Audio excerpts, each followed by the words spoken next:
Donc aujourd'hui, on va parler de chimie organique. En chimie organique, il va y avoir 3 trucs principalement. On appelle la nomenclature, faire une synthèse organique, ça on en a déjà parlé en seconde, normalement on va le rappeler ce que c'est et comment on va analyser le produit derrière, c'est ce qu'on a avec un spectre infrarouge. D'abord, on va s'intéresser à la nomenclature, parce qu'il existe maintenant, des millions, même des milliards de molécules. Et quand je vous donne le nom d'une molécule, vous devez être capable de savoir laquelle c'est, de la prendre, de la mettre dans votre Elermeyer, de faire la transformation chimique avec, et cetera. 45, je crois que c'est 45, ouais, millions de molécules à trouver des noms. Si on leur donne juste des petits noms comme ça, ça va être très compliqué à retenir. Du coup, les scientifiques, ils ont été obligés de mettre en place des règles bien précises pour que quand je donne le nom de une molécule, ce soit le dessin de une seule molécule. Et inversement, si je vous donne le dessin de la molécule, vous pouvez retrouver son nom. Et qu'un seul dessin de molécule corresponde à un seul nom. Donc l'idée, c'est qu'on découvre les règles de nomenclature aujourd'hui. Prenez pas peur, il y en a beaucoup, mais parce qu'il y a beaucoup de molécules et qu'il faut vraiment qu'on ait qu'un seul nom associé à qu'une seule molécule. Mais ça va venir. Et ça peut finir de vous rassurer, vous n'avez pas à savoir nommer la molécule, là, vous devez savoir justifier pourquoi cette molécule s'appelle comme ci, ou alors on vous donne plusieurs possibilités et choisir le nom de la molécule. Vous n'avez jamais à le donner de vous-même en entier en première.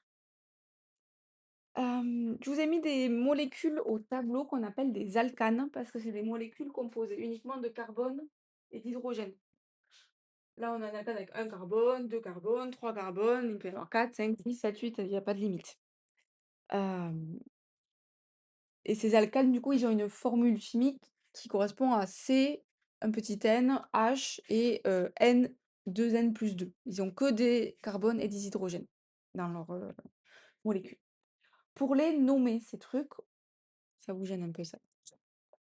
Pour les nommer, ces alcanes, on va composer le nom en 2 parties. Une première partie qui viendra en dernier, mais c'est pas grave, qu'on appelle la racine, celle qui va nous dire combien il y a de carbone. S'il y en a un, il va y avoir un nom différent que s'il y en a deux ou s'il y en a trois. S'il y en a un, on va appeler ça met. Ça va commencer par met. S'il y en a deux, et. S'il y en a trois, etc. On va changer à chaque fois le but, prop, pen, prop. On va changer la racine du nom. Et en suffixe, vu que c'est des alcanes, qu'il n'y a que du carbone et de l'hydrogène, on va coller ane derrière. Donc méthane, éthane, propane, etc. Chaque fois, le ane va dire que c'est un alcane, il n'y a que du carbone et de l'hydrogène, et le nom va dépendre de combien il y a de carbone dans ma chaîne. Hop. Les préfixes, vous les avez là. Un carbone, met, 2, et, 3, propre, 4, but, pent, ex, et, non. Voilà. Ça continue, comme ça, il y en a plein. Vous, on vous embêtera, je pense, jamais au-dessus de 8. Voilà, ça, à les connaître. Ouais. Donc ça, c'est le cas facile. J'ai que du carbone et de l'hydrogène. Je choisis le préfixe qui va bien en fonction du nombre de carbone et je rajoute ane à la fin et j'ai le nom de ma molécule. Donc là, le méthane, l'éthane, je vous ai mis deux exemples. Un autre exemple, le propane, 1, 2, 3 carbones. J'ai choisi le suffixe propre, j'ai collé ane derrière. Si j'ai 4 carbones, 1, 2, 3, 4, le préfixe est but, je colle ane derrière, c'est le butane. Ok. Bon. Sauf qu'on a vu dans le premier chapitre qu'il n'y avait pas toujours que du carbone et de l'hydrogène dans nos molécules. On peut avoir notamment des groupes caractéristiques, comme les aldéhydes, l'acide éthanoïque, les cétones ou les alcools. Ça doit vous rappeler des choses, ça. Alcool, c'est quand il y a un groupe OH. Cétone, c'est quand il y a une double liaison carbone-oxygène dans la molécule. Aldéhyde, c'est la même chose, double liaison carbone-oxygène, mais à une des extrémités de la molécule. Et les acides carboxyliques, on a une double liaison carbone-oxygène plus un groupe OH. Et ces trucs-là, on va en avoir souvent besoin en chimie organique et il faut bien qu'on dise dans le nom de la molécule qui sont là à un moment donné. Du coup, on va rajouter une autre règle pour dire qu'ils sont là, c'est que le suffixe, ça va plus être ane quand c'est un alcane, on va rajouter un suffixe qui va nous dire quel est le groupe que j'ai à l'intérieur de ma molécule. Pour un groupe alcool, on va rajouter ol à la fin de la molécule. Donc, par exemple, tout à l'heure, c'était méthane quand c'est un alcane. Si c'est avec un groupe alcool, je vais dire méthane ol. Je vais rajouter le ol à la fin. Al pour aldéhyde, on pour cétone, et acide devant, nanana, et on finira par OIC pour les acides carboxyliques. Ce qui nous donne par exemple le méthanal, l'éthanal pour les aldehydes. Pour les alcools, on a le méthanol ou l'éthanol. Et les acides carboxyliques, on a l'acide éthanoïque ou l'acide méthanoïque. Bon, c'est pas encore tout à fait fini. Vous avez deux molécules au tableau là. Elles ont toutes les deux le même nombre de carbone, 3 carbones. Elles ont toutes un groupe OH de l'alcool, mais elles ne portent pas sur le même carbone. Ici, le groupe alcool, il est ici, et là, il est là. C'est pas les mêmes molécules, elles ont le même nombre d'atomes de carbone, le même groupe caractéristique, mais donc là, on a de la propanol, mais c'est pas tout à fait le groupe alcool, il est pas attaché sur le même carbone et ça va changer les propriétés chimiques. Si on prend celle de droite ou celle de gauche et qu'on le met pour faire une transformation chimique, ça va pas donner la même chose à la fin. Donc, il faut qu'on puisse les distinguer aussi. Le chimiste, il a trouvé une astuce et qu'il va venir numéroter les atomes de carbone et indiquer sur quel numéro est le groupe caractéristique. Donc, on va se retrouver avec des noms avec à l'intérieur des numéros. Ici, j'ai le propane, prop, parce que j'ai 3 atomes de carbone, ane, parce que j'ai que des liaisons d'alcanes, et ol, parce que j'ai un groupe alcool. Et ce groupe alcool, il est sur le premier carbone. Je vais pouvoir me dire, mais non, il est sur le troisième si on fait 1, 2, 3. Sauf qu'on va s'arranger pour toujours numéroter pour que le groupe caractéristique ait le plus petit chiffre possible. Donc je vais commencer par numéroter ici, puisque c'est lui qui a le groupe caractéristique. Et je vais numéroter là. Là, j'indique que mon alcool, il est sur le premier carbone. Ici, que je numérote 1, 2, 3 ou 1, 2, 3, mon truc, il est sur le numéro 2, donc il n'y a aucune importance. Mais ici, il y a un petit 2 pour dire que le groupe alcool, il est approché au deuxième carbone.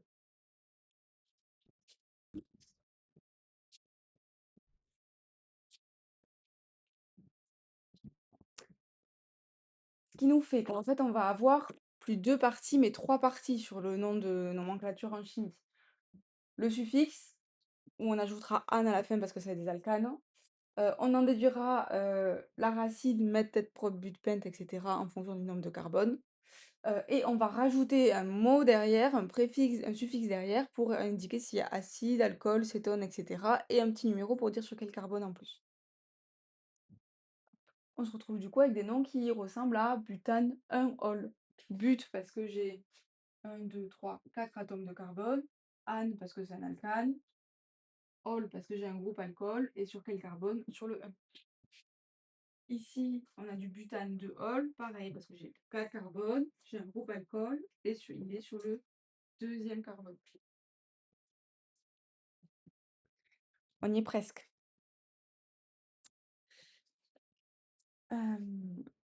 Donc, on s'arrangera toujours pour numéroter la chaîne pour que le groupe caractéristique ait le plus petit numéro. Des fois, ça nous fait partir à l'inverse.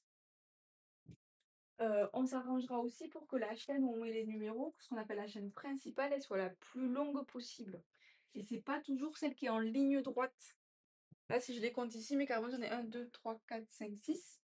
Et si je les compte comme ça, j'en ai 1, 2, 3, 4, 5, 6, 7. Donc là, ma chaîne principale où je mets les numéros, c'est ici. Hop. Et on va avoir un dernier truc qui va pouvoir se rajouter. Là, vous voyez, on a des groupes caractéristiques, ok. Mais on peut avoir aussi ce qu'on appelle des ramifications qui viennent se rajouter, c'est-à-dire d'autres branches qui vont venir se greffer au carbone où il y a encore à nouveau des atomes de carbone et d'hydrogène. Dans ce cas-là, on ne voit pas très bien. Là, on va le réécrire. Hop. On a CH3, hop, CH, CH, CH2, CH2, CH3, hop, là, CH3, là, CH3. Donc, on est dans le cas où on a une chaîne principale qui est ici. Elle a 1, 2, 3, 4, 5, 6 atomes de carbone. Si je prends le préfixe correspondant à la leçon, c'est ex. Anne. Et j'ai ces deux trucs là qu'il va falloir que j'indique qui sont là. Donc je vais utiliser les numéros encore. J'ai sur le deuxième atome de carbone un groupe avec un seul atome de carbone. Je vais reprendre les mêmes préfixes que tout à l'heure. Un atome de carbone, c'est meth. Et là, pour pas dire que c'est un alcane, mais que c'est une ramification, que c'est venu se greffer à côté, on va utiliser le préfixe il. Et si j'en ai un sur le deuxième atome de carbone, j'en ai un aussi sur le troisième. Là, je vais pouvoir venir mettre 2, 3, tirés. Hop, voilà. Je vais indiquer les numéros du coup 2, 3. Sur le carbone 2 et sur le carbone 3, j'ai un groupe méthyle. Et je vais même rajouter que j'en ai du coup 2 diméthylhexane. Vous aurez jamais, je vous le rappelle, à trouver le nom. Vous aurez juste à justifier pourquoi ça s'appelle comme ça. C'est pas comme si. Hop. Pareil, là j'ai une ramification. On a la chaîne principale, la ramification. Je vais écrire 1, 2, 3, 4. 4, c'est but. C'est un alcane Anne. J'ai 1, 2, une ramification sur le deuxième carbone qui comporte un atome de carbone. C'est le 2-méthylbutane.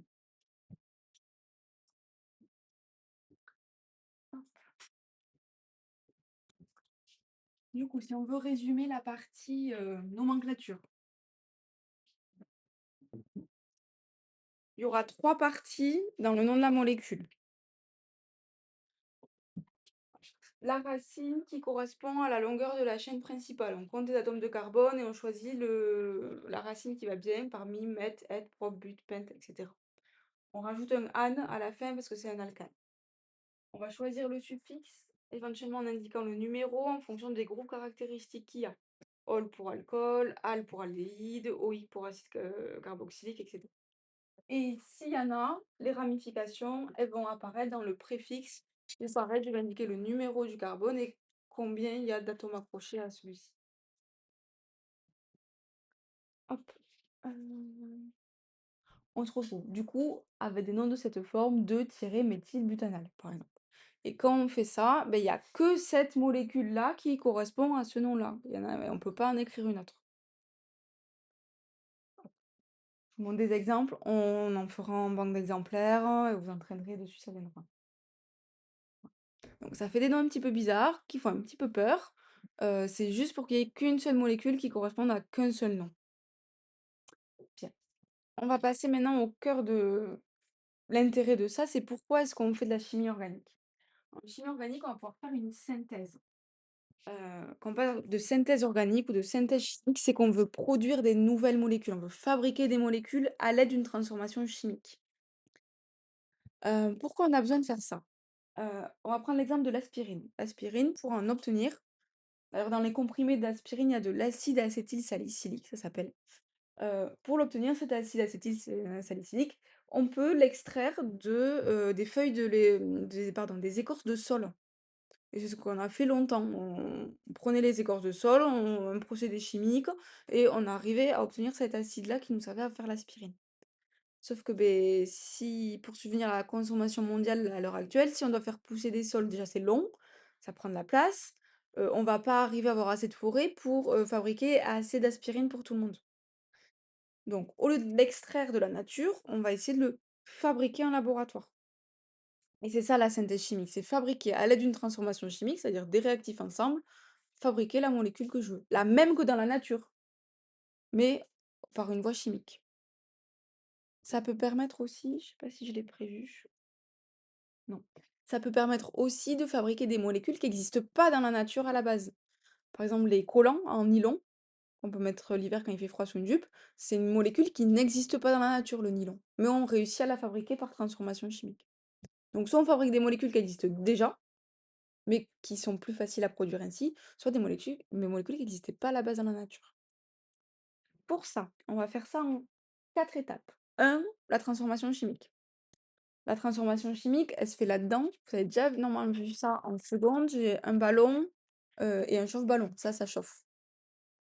Pourquoi on chauffe? C'est que ça souvent ça accélère la réaction chimique et du coup ça va plus vite et quand on a un industriel qui veut vendre derrière un produit et beh, s'il fabrique plus vite, c'est plus rentable. Voilà.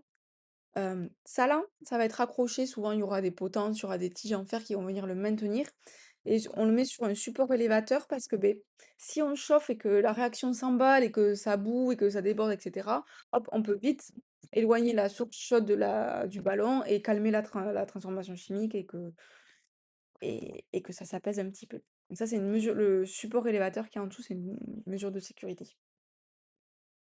Si je fais ma transformation chimique là, admettons, je mets tous mes réactifs, je fais chauffer et cetera. Super, ça va se faire vite même parce que je vais chauffer, hem, mais ça va passer à force à l'état gazeux, vu que je chauffe. Du coup, toutes mes vapeurs de réactifs et éventuellement de produits qui se seraient déjà formés, hop, elles vont partir dans la nature. Là, à nouveau, si je suis un industriel et que je perds plein de produits dans la nature, je ça va pas m'aller non plus. Du coup, au-dessus, ce qu'on met, ça c'est ce qu'on appelle un réfrigérant à eau, hop, qui ressemble à ceci et celui-ci va être relié là, vous voyez les petits, tuyaux ici. Hop, je vais vous mettre le schéma au tableau en même temps. Il y a des petits, emplacements pour mettre un tuyau et on va en mettre un qui va celui du bas, qui va venir, se connecter au robinet. C'est pour ça qu'on a des robinets bizarres un petit peu au laboratoire. C'est qu'on puisse connecter un tuyau, hop et venir le mettre ici. Et là, c'est le tuyau de sortie, hop, on va le faire revenir dans l'évier.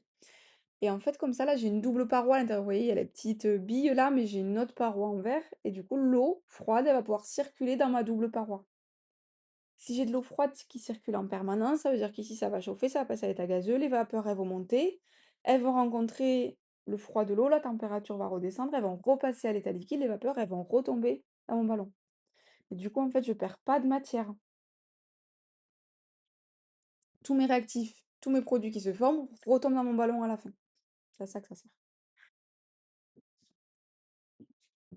Donc ça c'est la transformation chimique, je vais choisir mes réactifs comme il faut. Je vais grosso modo les mettre quand même en proportion stoichiométrique pour avoir le moins de pertes possible et je vais former le produit que je vais avoir. Sauf qu'il se peut que j'ai eu besoin de mettre, beh, justement un des réactifs en excès pour que la transformation chimique marche mieux, un catalyseur pour qu'elle aille plus vite. J'ai dû mettre sous d'autres trucs s'il faut dans mon ballon. Donc à la fin de la transformation chimique, elle est finie dans mon ballon, j'ai pas que mon produit désiré. D'ailleurs, s'il y avait plusieurs produits dans la transformation chimique, j'ai 2 produits, s'il faut, il y en a qu'un qui m'intéresse. Donc je vais devoir rajouter des étapes, je peux pas juste faire la transformation chimique. On va devoir derrière isoler le produit. Pour l'isoler, il y a 2 techniques possibles, la filtration sous vide et l'extraction liquide-liquide. L'extraction liquide-liquide, on l'a déjà vu dans le chapitre 8 sur la cohésion de la matière et c'est la mission qu'on fait ce vendredi qui revient là-dessus. Et la filtration sous vide, le principe, ça va être hop, là, de filtrer, c'est-à-dire d'avoir un entonnoir et de transvaser mon liquide dedans, de le faire passer dedans. L'entonnoir va retenir les formes solides et les liquides vont passer à l'intérieur et être récupérés dans la fiole. Sauf que pour que ça aille plus vite et que ce soit plus efficace, on fait une filtration qu'on appelle sous vide, c'est-à-dire que là on a une fiole avec un petit tuyau là qu'on va pouvoir pareil connecter à une trompe d'eau à l'évier, ce qui va permettre de faire le vide sous la trompe, sous la fiole ici, et d'accélérer la filtration. Hop, et souvent, le produit qu'on veut, il est solide, on le récupère ici dans l'entonnoir. Hop, bien. Maintenant, j'ai fabriqué mon produit, je l'ai isolé, j'ai que lui. Il y a une étape qui va consister à le purifier, à enlever tous les petits résidus de solvants, de trucs qui pourraient rester en contact avec lui. Ça, on peut utiliser 2 techniques, soit la recristallisation, soit la distillation fractionnée. Je vous en parle pas plus aujourd'hui, vous allez pouvoir aller voir vous-même si vous voulez dans la leçon si vous êtes curieux. Hop. Et en dernier, comme ça on se garde du temps pour la partie importante, on va analyser, à la fin on va vérifier qu'on a bien fabriqué la bonne molécule. Quand notre laboratoire pharmaceutique fabrique de l'aspirine, on a envie quand même qu'il vérifie qu'il a bien fait de l'aspirine avant de le mettre en comprimé et de nous le vendre en pharmacie. Pour ça, il y a une technique qu'on va développer aujourd'hui, c'est ce qu'on appelle la spectroscopie infrarouge. On a la chromatographie sur couche mince aussi que vous connaissez de la seconde, et le bancofleur dont vous avez aussi normalement parlé en seconde. Hop, tac, donc ça je passe vite. Donc le spectre infrarouge, comment est-ce qu'on va obtenir ça? Déjà, ça ressemble à ça, donc c'est une espèce de grosse machine reliée à un ordinateur, d'accord? Qui va envoyer un spectre de la lumière, ça son nom le porte bien, qui va envoyer de la lumière infrarouge. Et en fonction de comment va réagir les molécules ou à ce en fait, on va envoyer de la lumière infrarouge sur la molécule et en fonction de ce qu'on récupère derrière, on va pouvoir en déduire, c'est telle molécule ou c'est telle autre molécule. Les spectres infrarouges qu'on va obtenir, ils ressemblent à ça. Donc là, pour l'instant, ça fait un peu peur et on n'y comprend pas trop grand-chose, d'accord? Mais en fait, on a en ordonnée ce qu'on appelle la transmittance. Donc c'est en gros le pourcentage de vibration des molécules, des liaisons de la molécule. Mais ça, vous n'allez pas le savoir. Et en bas, on a un nombre d'ondes. Et en fait, il va y avoir, des pics caractéristiques en fonction de ce qu'on a dans ma molécule. Là, j'ai un grand pic large et fort, ça va correspondre à une liaison, par exemple, carbone-oxygène. Là, j'ai un pic fort mais assez fin, ça va correspondre à telle autre, liaison dans ma molécule. Donc en fait, on a des tables qui nous donnent, en fonction des liaisons, à quel nombre d'ondes je vais observer quelque chose et qu'est-ce que je vais observer en intensité et en largeur. Et ça, on vous les fournit. Donc, par exemple, ici, sur ce spectre-là, on peut voir qu'on a une bande large et forte vers 3000. Vers 3000, bande large et forte, ça correspond à quoi? Un groupe alcool. Je sais que dans ma molécule, j'ai un groupe caractéristique d'alcool. Ici, j'ai une bande forte mais fine vers 1008, 1007. Hop, ici, fine mais forte, c'est un groupe carboxylique, c'est-à-dire une double liaison carbone-oxygène. Donc je sais que dans cette molécule que j'ai fait passer au spectre, j'ai hop, ça et ça. Je sais pas exactement laquelle c'est, mais ça peut me permettre de dire, bah, c'est celle-là et c'est pas celle-là. Hop, hop, je vous montre notre spectre. Donc à chaque fois, on vous donnera les valeurs, ça sera à vous de dire quelles sont les liaisons qui sont présentes dans la molécule. Si on veut résumer tout ça, on a recours à une nomenclature systématique pour que une molécule corresponde à un nom et inversement. Pour ça, il y a plusieurs règles, mais il y aura toujours 3 parties au nom, le préfixe, la racine et le suffixe. Une synthèse organique, ça permet de produire des molécules à l'aide d'une transformation chimique, et il y a 4 étapes. La transformation chimique en elle-même, l'isolement, la purification et l'analyse. TIPA, pour le retenir, ça peut marcher en mnémotechnique. Le montage à reflux permet d'accélérer la transformation chimique parce que ça chauffe, sans perte de matière, puisqu'on recondense les vapeurs au fur et à mesure. Et enfin, le spectre infrarouge permet d'identifier des liaisons et des groupes caractéristiques qui sont présents dans la molécule en fin de transformation.